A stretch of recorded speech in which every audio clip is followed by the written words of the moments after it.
Welcome to the Chris Hatcher Show, presented by BBVA Compass. I'm your host, Kevin Blackwell, and of course I'm joined by Samford head football coach Chris Hatcher. This past Saturday, the Bulldogs welcomed the Mercer Bears on campus for Parents Weekend. Big crowd on the quad pregame, great Bulldog walk, but unfortunately the Bulldogs fall to Mercer 30-24. Coach, I think you said it best in our your post-game comments. They had a good game plan. They executed it. You got to give them kudos. Well, first of all, I'd like to say thanks to all the people who came to the ball game. It was a great crowd. The festivities leading up to the game were outstanding. But you're exactly right. You got to give credit where credit's due. Mercer played an outstanding football game, one of the best I've ever seen them play. They had a tremendous game plan. They milked the clock. They kept our offense off the field. Our defense had a hard time getting off the field, limited opportunities on offense. And then when we did have them, we missed some scoring opportunities due to a turnover, a missed field goal, or a quick 3 and out. So all in all, it wasn't a good day for us. We didn't play extremely well. They played really good. And in this league, the margin of error is ever so slim. And each week you got to be at your very best in order to win Southern Conference football games. Well, you look at how Mercer controlled the clock for the game. That's the thing that stuck out to me as I'm watching it. Third down conversions, Mercer went 7 for 13, one-on-one on fourth down conversions. Defense was having a hard time getting off the field there. And that, particularly when you consider 98 degrees on the field, that was a tough kind of grind-em-out game. Well, it really was. And going back and watching the film, we didn't play that bad, okay? We just didn't have any juice or any life about us. And coming off that 3-hour and 51-minute game against Florida State, add the long bus ride, it was a very difficult week of preparation for us. Our guys were shot, and we had to manage that throughout the course of the week. And then you add a very hot game on top of it, and usually we're in great shape. We were zapped early, and we just couldn't ever find that next gear. And you put all that together and you mix it up, and it equals a disappointing Saturday for the Samford Bulldogs. Yeah. Well, you go into halftime, you're down 17-7. Still a close game, a lot of football left to play. You come out in the second half, show some resilience. Catch up 17-14 in the third quarter.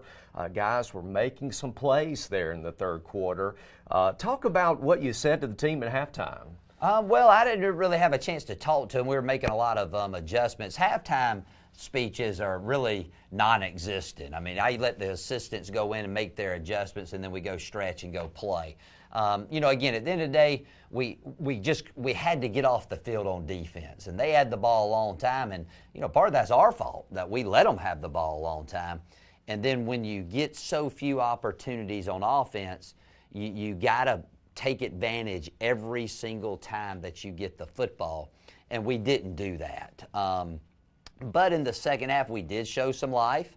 We cut the lead there, and then we kind of sputtered a little bit here or there on offense, and we just couldn't quite get over that hump, Kevin. Yeah.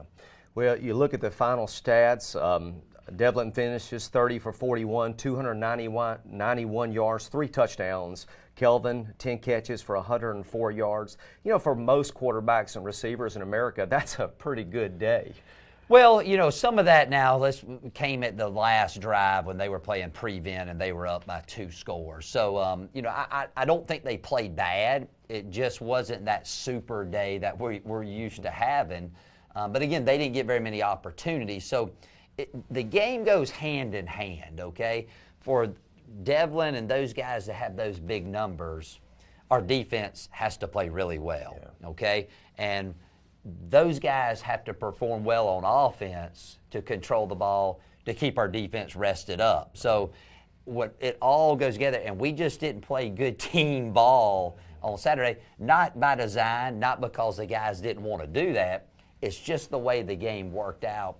However, again, we got to be tougher in those adverse situations and be able to find a way in the fourth quarter to make that extra play to win the ball game. A lot of Samford fans are excited about the future for these two running backs we've got, these freshmen, DeMarcus Ware and Antoine Sims. Of course, Antoine catches a touchdown pass. That must have been a thrill for that young man. You know, both of those guys have been practicing well. You know, when you play young guys, you got to get to the point where you can trust them to go in there and know what to do, okay? We're not quite there yet mentally as far as making the adjustments throughout the course of the game. So those two have shown a lot of improvement. They got an opportunity, and I thought both of them played extremely well for their first game getting that many carries. So tell us a little bit about the post-game locker room. I know the guys were disappointed. I'm sure you had a tired bunch in front of you as well. Well, we did, and you know, on Monday we had a great meeting as well. Again, I don't think we played poorly. We just didn't play with a lot of emotion, and they're smart. They know, and we didn't prepare like we needed to, and we ran into a good football team. So we'll learn from that. We'll move forward. And again, at the end of the day, it's doing the little things correctly every single day. And if you do those things, you have a better chance to be successful on game day. Now, you're not guaranteed to be successful if you do those things. However, you are guaranteed not to be successful if you don't do those things. So we got a lot of work to do. It's still a very young season. You know, we find ourselves in this situation the last 3 years, 0-1 in conference play to start it off, and we've bounced back well. So hopefully we'll do the same this week. Well, and speaking of that, we've got a road trip this week to Chattanooga to play the Mocs. That's always a big game for Samford fans. Chattanooga's come a little bit of a rival to us. As you go into that game, what are you seeing early on in the week as you're preparing for the Mocs? Well, first of all, you know, I don't know when's the last time we've beaten Chattanooga, so it hadn't been much of a rivalry game in their mind because they've been whooping up on us pretty good. You know, it's a tough place to go play. They're very talented. They had the #1 ranked defense in the conference last year. In a lot of different categories. So their defensive line is very big. They're great pass rushers. They're very aggressive on the back end. Offensively, traditional type pounded at you type squad. At least that's what they've shown up to this point. So it's going to be a tough game. It's a night game at their place.